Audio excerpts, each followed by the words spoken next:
Bienvenidos a este video donde vamos a estudiar algunos métodos numéricos que son útiles para resolver un problema que se da cuando uno quiere resolver un cierto tipo de ecuaciones diferenciales ordinarias con valor inicial.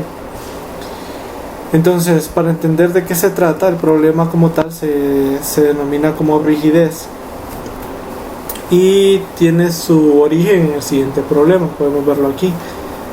Acá está en color verde. Pueden ver el problema. Nos dice y' igual a lambda y con lambda menor que 0. Nosotros sabemos que la solución a ese problema viene dada por esta expresión, y de x igual a y0 por e a la lambda x. Y la propiedad que tiene, que es notable, es que el límite cuando x tiende a infinito es igual a 0, puesto que estamos considerando que lambda es negativo. Sucede que es posible expresar de manera explícita la fórmula de diferencias usando ciertos métodos. Por ejemplo, si usáramos el método de Euler, nosotros vemos que en el método de Euler simplemente es y sub n más 1, la aproximación en el paso n más 1 es igual a la aproximación en el paso n más h por f evaluado en xn yn, ¿no? O sea, en el paso actual. Y entonces aquí resulta sencillo sustituir. Vamos a hacer una sustitución. Aquí resulta sencillo sustituir este término. Como f es lambda y, entonces aquí nos queda lambda h y n simplemente, con lo que podemos factorizar yn y nos queda 1 más lambda h por yn. Entonces esto se puede repetir varias veces, ¿no? Eso se puede hacer sucesivas veces y no es difícil probar que se llega a esto, a 1 más lambda h elevado a la n por y0, donde y0 es la condición inicial. Pues aquí se da un fenómeno interesante. Si lo pensamos bien,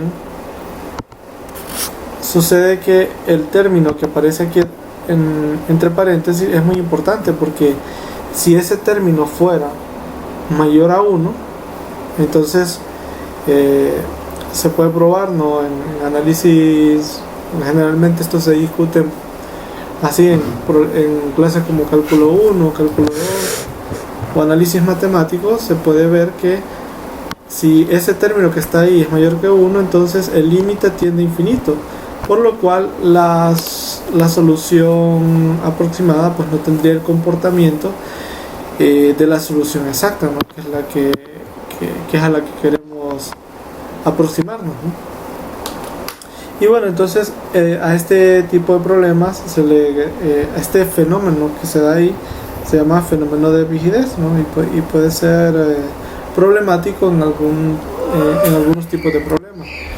Entonces, claramente una condición para que el método no tenga esa extraña propiedad de que tiende a infinito es simplemente imponernos que el valor absoluto de 1 más lambda h sea menor que 1, lo cual se puede escribir de esta manera. Vamos a escribir aquí así como se ve aquí, haciendo unos despejes, ¿no? Llegamos a esta expresión moviendo el 1 tanto a la izquierda como a la derecha de la desigualdad, y esto se puede escribir finalmente como está aquí. Y como lambda es menor que 0, entonces menos lambda es el valor absoluto de lambda simplemente, y es la condición que tenemos de aquí, que da en estos términos, ¿no? Estabilidad, ¿no? O sea que la solución no va a explotar, digámoslo así, entre comillas. Entonces, bueno, este es el problema de rigidez y se puede apreciar como un problema así, ¿no? Sencillo. Ahora veamos la situación en sistemas. ¿Cómo sería en un sistema donde ya tenemos varias ecuaciones diferenciales, ¿no? Y que sus variables dependientes pueden estar mezcladas, ¿no? Entonces tenemos un sistema como este, donde y pertenece a r a la m, vamos a decirlo así. Entonces veamos algunas peculiaridades de este sistema. Si A se puede diagonalizar, ¿no? Como se ve ahí en la parte de abajo, como se ve aquí, donde lambda tiene como diagonales, es una matriz diagonal donde los elementos en la diagonal son autovalores. Entonces veamos que el sistema y' igual a y se puede transformar de la siguiente forma. Aquí, para empezar, multiplico por m inversa. Pueden notar ahí, pueden notar que en la ecuación original multiplico por m inversa. Luego agrego entre a y m por m inversa, que es la identidad, o sea que lo dejo intacto, no solo es un movimiento algebraico ahí. Como m inversa a m es la matriz diagonal, pues entonces esta se sustituye acá de esa manera. Y luego pues queda explícito cuál es el cambio de variable que se podría hacer, ¿no? Que es el que está acá. Aquí se puede notar. Se va a hacer z igual a m inversa de y. Y naturalmente z sub 0 vendría a ser m inversa de y sub 0. Con lo cual nos queda un sistema de esa forma, z' igual a lambda z. La ventaja de esto es que queda un sistema desacoplado, ¿no? Como la matriz A ahora es una matriz diagonal, o sea, esta matriz de aquí ahora es diagonal, entonces estas ecuaciones quedan desacopladas y se pueden resolver como se resolvieron los problemas, como se resolvió el problema anterior. Y aquí volvemos a un caso interesante, ¿no? Que siempre habla de la rigidez, y es que si todos los autovalores de la matriz A no tienen parte real negativa, entonces otra vez la solución, en este caso zx, tiende a 0 cuando x tiende a infinito, similar a lo que pasaba antes. Se puede probar también, ahí en el libro pueden ustedes chequear que regresando al cambio de variables se puede probar que yx también tiende a 0 cuando x tiende a infinito, ¿no? Que es lo que tenemos, las características que tenemos aquí. Y entonces nuevamente tenemos que la condición, una de las condiciones que ocupamos es cuidar en el método, ¿no? Que como veíamos antes, ¿no? Que vaya, por ejemplo, si fuera el método de Euler, ¿no? como lo teníamos acá, la condición sería que esta sería la condición, ¿no? Que sea, o sea, el valor absoluto de lambda por h es menor que 2, solo que en este caso los lambda vendrían a ser los autovalores de la matriz A, ¿no? Entonces, claro, ya si hablamos de otro método, pues esa condición va a variar, no va a ser la misma, ¿no? Entonces por eso les escribo aquí que se requiere una condición sobre la relación entre los h y los lambda i en función del método que se está usando, ¿no? Donde los lambda i representan a estos autovalores, ¿no? Esto es para problemas lineales. Ahora alguien podría pensar en un problema no lineal. Sucede que existe un análisis posible, y es el siguiente. Veámoslo acá. Imagínense que tenemos un problema ahora que no es lineal, como que vemos aquí, ¿no? Y' igual a f de xy, pero esta vez ya no podemos decir que f de xy es lineal. Entonces, una alternativa para poder estudiar, en este caso, la rigidez, ¿no? De un problema no lineal, que ya es un poquito más complicado, es la siguiente, es hacer una linealización sobre f de xy, y se hace de la siguiente manera. Como pueden ver en este primer punto, lo que se hace es una expansión en serie de Taylor, ¿no? Pueden verlo aquí, y' de x igual a y' de a más, ¿no? La derivada respecto a x. Este es simplemente la regla de la cadena, ¿no? Lo que vemos ahí, multiplicado por x menos a. Luego podemos aplicar de la misma manera la expansión en serie de Taylor, pero ahora para y de x, no para la derivada, sino para la función y de x. Y pues ahí se ven, ¿no? La aplicación del teorema de Taylor a estas dos ecuaciones, ¿no? a estas dos funciones, y' y x. Bueno, entonces pueden notar que y' de x, como les resalto acá, se puede sustituir por y de x menos y usando esta expresión que tenemos aquí, que es lo que vemos en esta parte de acá. Luego, sustituyendo, aquí tengo, vamos a corregir esta parte. Luego, sustituyendo a por x0 y sí, sustituyendo a por x0, pues tenemos una expresión linealizada, ¿no? Dice 1. La expresión linealizada que vemos ahí. Entonces, en este caso, el parámetro lambda, ¿no? De manera similar a como se hicieron en los problemas anteriores, el parámetro lambda vendría a ser medido por este valor de acá, ¿no? Esta sería como una forma de medir la rigidez, ¿no? Sería como poniendo atención a este valor que vemos acá, ¿no? Esa sería la característica, ¿no? Entonces, bueno, ahí teníamos ese caso. Ahora vamos a hablar de los métodos multipasos, ¿no? O sea, vamos a hacer el análisis de rigidez en métodos multipasos y en métodos de Runge-Kutta. Ese es el objetivo de la siguiente parte del video. Entonces, analicemos un método multipaso, ¿no? De la misma forma como lo hicimos antes, siempre considerando la misma ecuación diferencial, ¿no? Y' igual a lambda y, lambda siempre negativo, ¿no? Entonces, fíjense, si sustituimos, como pueden ver ustedes, lo que cambia aquí, lo que cambia en este caso es que f de xn se va a sustituir por lambda de y de xn, ¿no? Porque esa es la función f en este caso, que es lo que vemos en esta parte de acá. Luego, de manera similar a como hicimos en el primer ejemplo, pasamos al otro lado, queda esta ecuación, y lo que tenemos acá, ¿no? Lo que queda es esto, ¿no? Lo que tenemos aquí es una fórmula recurrente, ¿no? Una recurrencia lineal. Eso es lo que tenemos acá, una recurrencia lineal. Y en general, ¿verdad? Esto no es un tópico especial del libro, sino que es un teorema que aparece ahí. Establece que la solución de esta recurrencia lineal se puede lograr a través del polinomio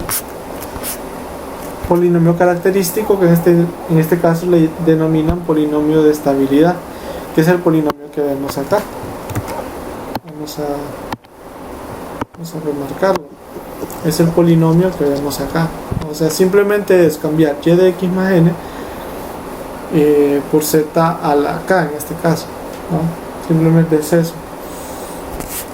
Entonces, este es un análisis. En el libro aparece un resultado, ¿no? Que nos dice que la solución a una recurrencia lineal como la que vemos ahí se puede escribir de esta forma que está acá, donde zr son las raíces del polinomio de estabilidad en este caso, y p de r de n son polinomios que tienen grado que tienen grado de la multiplicidad de la raíz menos 1.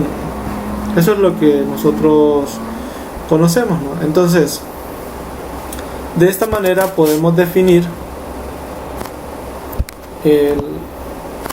el propósito, ¿no? Es definir dónde está la estabilidad. Y recordemos que esto se puede lograr, en este caso, poniendo atención a las raíces, ¿no? Entonces, sucede que si nosotros podemos garantizar que el módulo de las raíces es menor que 1, entonces y de n también va a tender a 0. Y es por eso que aparece en este caso la definición de absolutamente estable. Entonces, se dice que va a ser absolutamente estable si el módulo de las raíces es menor que 1. Y notemos aquí que es muy importante que las raíces van a depender de lambda h, ¿no? De lambda por h. Va a haber una dependencia ahí. Con esto se puede definir la región de estabilidad que son simplemente los lambda h que pertenecen a los complejos. Aquí es muy importante considerar el conjunto de los complejos, porque lambda, como vimos en el primer problema, en el problema de sistemas, pueden ser los autovalores de la matriz, ¿no? Entonces los autovalores, por supuesto, pueden ser números complejos, ¿no? Porque son las raíces del polinomio característico. Entonces la región de estabilidad son todos los lambda multiplicados por h pertenecientes a los complejos, tales que ZR, o sea, las raíces del polinomio de estabilidad, son menores que 1, ¿no? Que es lo que vemos acá, ¿no? Y esta es la región de estabilidad, ¿no? Vemos ahí. Un método se dice A estable si lo que podemos notar nosotros, que lo que nos interesa, ¿no?, es que la parte real de lambda sea nos interesa que cuando la parte real de lambda sea negativa, porque ese es el estudio que se está haciendo en todo esto, que pase que el módulo de las raíces sea menor que 1. Entonces, cuando se puede garantizar que todo el semiplano complejo que contiene la parte a los números complejos con parte real negativa está contenida en la región de estabilidad, pues entonces las raíces pues siempre van a ser menores que 1, ¿no? Entonces ese método ya no tendría el problema de rigidez, ¿no? Entonces esa es como la ventaja de los métodos A estable. Por otro lado, pueden leer ustedes que esa es la definición de A estable, pero tiene ciertos detalles, ¿no? Y uno de esos es que tiene ciertas limitaciones en cuanto a la A estabilidad, ¿no? Y veamos cuáles son. Primero, tenemos que ningún método multipaso implícito es A estable, ¿no? O sea, no podemos garantizar esa propiedad, que es bastante buena, ¿no? Es como el ideal, ¿no?, de todo este tema. Por otro lado, no hay métodos multipasos A estables con orden mayor a 2. Ese ya también es otra limitante, porque uno podría pensar de que por ahí se puede encontrar un método multipaso de orden 5, por ejemplo, y eso no pasa, no hay métodos A estables, lo cual implica que no hay forma de esquivar ese problema, ¿no? Luego tenemos otro resultado, y es que el método de segundo orden con menor error es el del trapecio, ¿no? Ese es el mejor, hablando en términos de rigidez, ¿no? Entonces, bueno, que por cierto es un método de segundo orden, ¿no? Otra opción que tenemos para la rigidez son los métodos de Ron-Hecuta, que es lo que vemos aquí. Un método de Ron-Hecuta, dicho en términos muy generales, es un método que tiene la forma que vemos acá, que tiene esta forma, ¿no?, donde cada K sub i, noten ustedes cuál es la forma de la función numérica phi, ¿verdad? Es esta sumatoria de B sub i, K sub i. Este se llama método de Ron-Hecuta de estado E, se denomina de esa manera. Y los K sub i tienen esta forma, ¿no? Evidentemente estos coeficientes C sub i, B sub i y A sub i j son coeficientes que se deben determinar y juegan un papel fundamental para determinar el orden de aproximación del método numérico de Ron-Hecuta que se esté utilizando. Una forma cómoda de colocar estos coeficientes en una tabla denominada tabla de Butcher, ¿no?, es lo que vemos acá. En la parte se escribe una especie de matriz, ¿no? A la izquierda, en sentido vertical, se escriben las C sub i, y en la parte de abajo, en sentido horizontal, se escriben los B sub i, ¿no?, que son los elementos que aparecen en esta parte de acá, ¿no? Y bueno, aquí hay una amplia forma de estudiar cómo calcular estos B sub i, C sub i y A sub i j en función en función de conseguir, ¿no?, un cierto orden de convergencia. Y bueno, estos son los otros métodos, ¿no? Pues este es el método de Ronge-Kutta. Y bueno, vamos a pasar a hacer dos ejercicios. Son los siguientes. Veamos aquí. Estos métodos se llaman BDFS. Los métodos BDFS son un tipo de métodos multipasos caracterizados porque son implícitos, ¿verdad? Aquí se puede notar, ¿no? Acá está YDN más 2, aquí está FN más 2. Y se caracterizan también porque no tienen las componentes FDN más 1, FDN, lo mismo, ¿verdad? Hay otro. Pueden ustedes leer en el libro, ¿no? Hay otros elementos ahí. Y pues tenemos algunas relaciones interesantes. Podemos hacer el análisis aquí. Pueden notar ustedes que acá pues empiezo sustituyendo 2H de Fn más 2 por 2H lambda y de n más 2, siempre tratando este problema, ¿no? Eso se traduce en la siguiente ecuación recurrente, lineal, lo que tenemos ahí, la cual yo le he resuelto, ¿no? Hay toda una teoría para poder resolver estas ecuaciones de recurrencias lineales. Yo aquí utilicé un comando de máxima, porque sirve justamente para eso, para resolver estas relaciones recurrentes lineales, ¿no? Especialmente para eso, con lo que obtenemos las raíces del polinomio característico, del polinomio de estabilidad que le denominan ahí. No tenemos esas dos. Y entonces aquí podemos ver, ¿no?, que la región de absoluta estabilidad se da cuando se cumplen estas dos condiciones, ¿no?, esta y esta de acá, que son las raíces. En esta parte de abajo pueden ver ustedes, esta gráfica la hice en máxima también, pueden ver ustedes la región de estabilidad, ¿no?, que es esta que vemos acá en la parte de abajo, ¿no? Es decir, que esos son puntos donde se garantiza que si yo tomo un z por aquí, lo que yo garantizo es que 2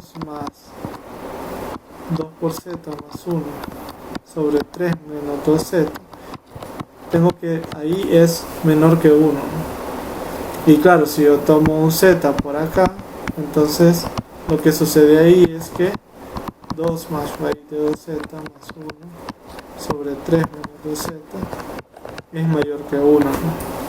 Entonces esto que se ve en oscuro, ¿no?, es lo que denominamos la región de estabilidad para este problema, ¿no?, para este tipo de problema.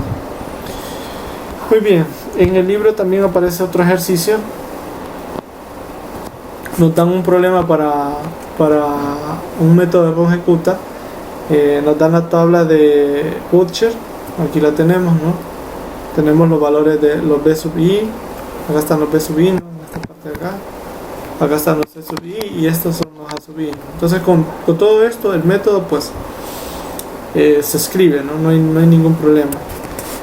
Después nos dicen ahí mismo, ¿no?, que intentemos llegar a esto no lo voy a hacer, intentemos llegar a que la raíz que tenemos es esta. Tenemos esa raíz ahí. Y bueno, ahí también nos dan una sugerencia, ¿no?, y es que intentemos escribir, nos dice ahí, ¿no?, intenta escribir esta expresión, ¿no?, esta expresión que tenemos aquí como el producto de dos polinomios arriba y abajo, ¿no?, que es lo que vemos ahora en esta parte de acá, y deduzca de ahí que el valor absoluto es menor que 1. Entonces veamos cuál es la idea. Aquí yo sustituyo lambda h por z, podemos ver ahí, y pues tenemos esta relación, ¿no?, lo que vemos ahí. O sea, nosotros necesitamos garantizar que esta expresión racional, ¿no?, en módulos sea menor que 1. La ventaja, bueno, aquí podríamos tenemos dos opciones. Una sería venir y expandir todo esto, ¿no? Sustituyendo z por x más y, ¿no? Encontrando una expresión racional ahí, ¿no? De donde quizás se podría deducir que en efecto es menor que 1. Entonces, pero no es el objetivo con haber hecho esto de la factorización, ¿no? Más bien es otra cosa, es otra idea la que se busca, ¿no? Entonces veamos de qué se trata. Aquí simplemente lo que se tiene es que la interpretación que tenemos, ¿no? Es que z menos, siempre que tenemos, ¿no?, z menos a, estamos hablando de la distancia entre el punto z y el punto a. Entonces, si notamos aquí estas expresiones, lo que tenemos es el módulo de z más 3 más raíz de 3i multiplicado por el módulo de z más 3 menos raíz de 3i, y lo mismo en la parte de abajo. O sea, son 4 módulos que miden la distancia a 4 puntos específicos. Esos 4 puntos son menos 3 menos raíz de 3i, menos 3 más raíz de 3i, menos 3 menos raíz de 3i, y así, ¿no? Eso es lo que tenemos, ¿no?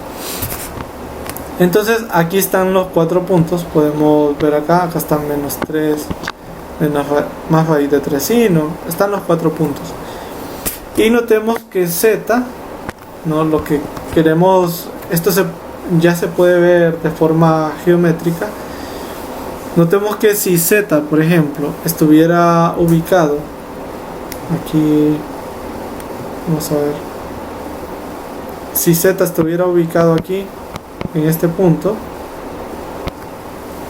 entonces observemos que la distancia de z a menos 3 más raíz de 3i y la distancia de z a menos 3 menos raíz de 3i son justamente los elementos que están en la parte de arriba.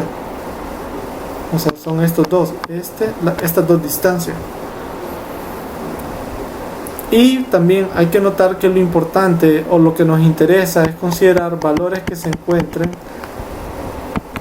que contengan, ¿no?, al eje negativo de las x, que es ahí donde están las partes reales negativas. O sea que no me interesa, por ejemplo, considerar el punto z en esta zona de acá, ¿no?, en esta parte de acá. Eso no me interesa, ¿no? Solo me interesa del otro lado. Y pueden notar ustedes que no importa cómo escojamos el punto z, ¿no?, siempre vamos a tener que, así desde un punto de vista geométrico, las longitudes de estos segmentos del lado izquierdo siempre son menores que comparativamente con las longitudes de los extremos del lado derecho. Entonces eso es quizás haya que hacer alguna prueba usando geometría euclídea, ¿no?, de que esto es así, pero me parece que se ve que, o sea, por ejemplo acá la distancia, estas dos distancias comparadas con estas otras dos distancias, pues naturalmente estas son menores que estas, ¿no? Y las distancias que tenemos aquí al lado izquierdo son las que aparecen en el numerador y al lado derecho son las que están en el denominador. Lo mismo sucede si uno toma un punto que está afuera, ¿no? Pues se puede dar evidenciar, ¿no?, esa relación, ¿no?, que siempre son mayores, por lo cual ahí se nota que es menor que 1 el módulo, ¿no? Y bueno, eso era lo que se deseaba probar en ese caso. Entonces, bueno, espero que este video les haya servido, ¿no? Espero que les haya aclarado algunas dudas de su lectura. Y bueno, nos veremos en un próximo video.